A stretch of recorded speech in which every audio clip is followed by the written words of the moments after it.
Hey friends, obviously tons of chatter that's going on about the coronavirus and questions about what does that mean for Maryland Community Church. In case you haven't seen, Governor Holcomb recently issued a statement that said this, and I want to quote it: non-essential gatherings must be limited to no more than 250 people. Non-essential gatherings must be limited to no more than 250 people.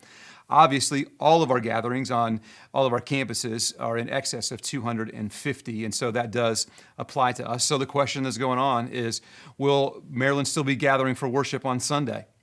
Yes, but we will not be gathering at our physical campus. We are going to be gathering online. So you're like, oh, well, we're doing just doing an online thing. No, listen, we can engage online.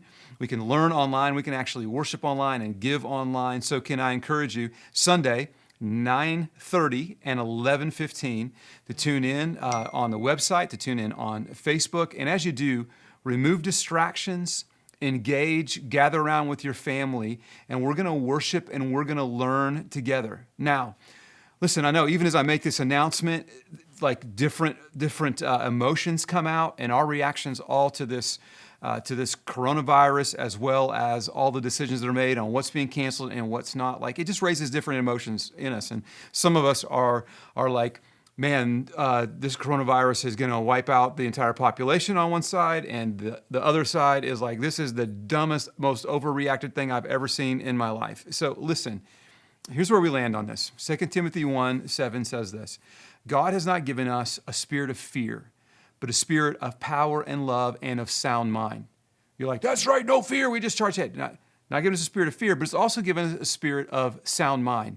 And so while we walk through this, not fearing this, because we know that our God is bigger than this, we're not going to fear it. We also make decisions based on our sound mind. So we're not fearing, but we're using our sound mind. So with that in mind, we are going to gather in worship, but not physically. We're going to gather again online at 9:30 and 11:15 on Sunday. But here's what you have to know: our mission will never change. We're all about helping people take a step closer to Christ, whether there's a tornado, a hurricane, or it's coronavirus that comes in.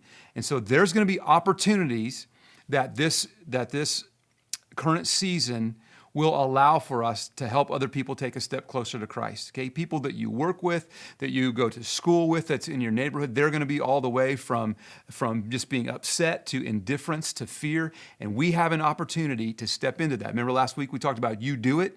There are going to be some you do it moments that God has created in the middle of all of this. And our mission doesn't change. Even though everything around us changes, our mission doesn't change. We want to help people take a step closer to Christ. Could God actually be using this to help people take a step closer to Christ? Sure. Could he actually manipulate this whole thing and use this for revival? I've seen God do some crazy things. And so we're just looking for God in the middle of all of this. Listen, you're going to want to keep updated on what's happening at Maryland. We're going to continue to push out great stuff online, even during the week. And you're going to wonder, is this ministry event going on or is this not? How do I keep updated on that? The best way to keep updated is to go to our app, and you can find a link there that will keep you updated on everything, okay? And can I just say this to our family? There's a lot of emotions around this, okay?